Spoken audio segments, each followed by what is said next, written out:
Hey everybody, welcome to Rockyzone Outdoors. Today's fishing video is brought to you by Avid Fishing, and today we're talking about my favorite way to personally catch bass, and that is by flipping a jig. Now, the first and most important aspect of jig fishing is having the right rod. And when you're looking for a rod for jig fishing, I'm looking for something that's anywhere between 6'8" to probably 7'4", depending on your own height. But the three things that I really look for in a rod: sensitivity, backbone, and being lightweight. Generally speaking, if you're going to be flipping a jig all day, you don't want that big meaty telephone stick that your grandfather and whoever else had back in the day. You want something that's going to be lightweight, that's going to be, you know, easy on the hands, and you can go all day and flip. The second thing you're looking for is sensitivity.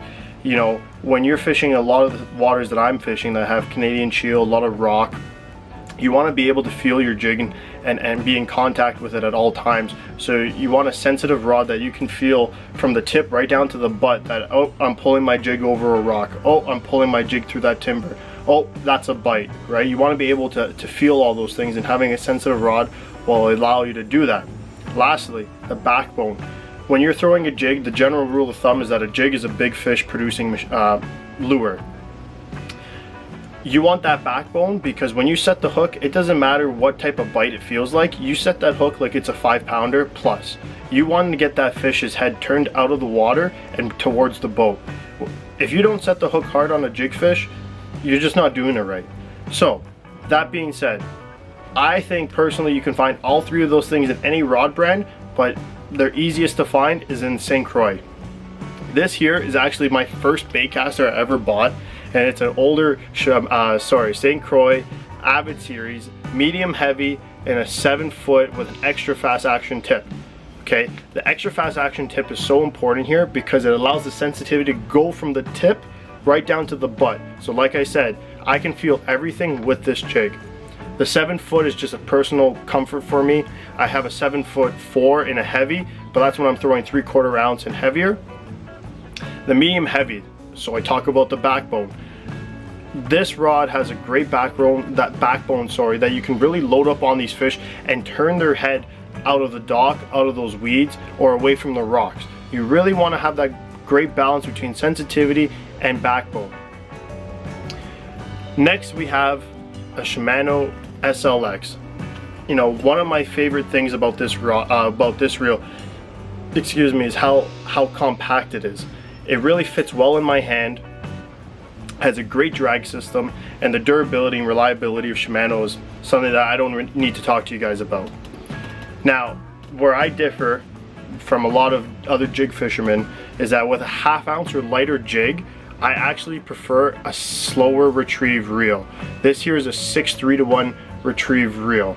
Now, my school of thought is that a lot of times when we think we are going slow or we are fishing slow, we're actually still fishing fairly fast.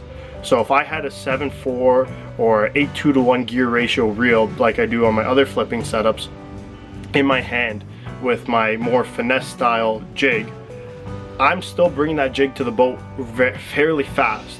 Where with the 6'3"-to-1, you know, it takes me a few more cranks, takes me a little bit longer to pick up all that line, so that jig really gets to soak in those high potential eating spots for these bass. So that's just my school of thought on that. Although, you know, there are times where it has negative effects. For example, if a fish starts swimming towards me, I really gotta make sure that I pick up that line before I set the hook, or else I'm setting the hook on a slack line and I'm not gonna get that fish pinned. All my baitcasters, regardless of the retrieve, for flipping, have Suffix 832 30-pound braid. I just find this braid is, you know, compared to some other brands, doesn't slip, and it doesn't, when you have your drag pinned down the way I do when you're flipping a jig all day, it doesn't get buried under itself when you crank over or when you're fighting a fish. That line just stays nice and smooth, right on top of each other, lines up nicely, doesn't dig into itself. Now, another thing that I've always done from jig fishing is added a liter of fluorocarbon to the end of my line, and I'm probably doing about 6 to 7 feet, maybe a little bit less, maybe a little bit more. And I just recently started using now the BrazeX Seagar. I was always using Seagar before, but you know, this line here was specifically manufactured to help be more abrasion resistant.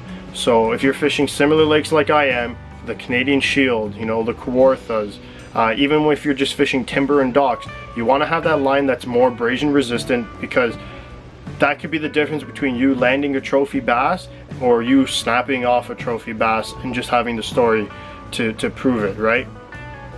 So lastly, the jig itself is a custom made one. Nothing special here though, guys. Nothing special. It's just a Archie style, all around style jig head with a sharp Gamugatsu hook. And I keep my jig color very simple. I either have a black when that water's a little bit murky, tea colored, you know, that wind's really up and it's moving all the water around, or I go with a very natural craw presentation, green pumpkin brown with a little bit of orange.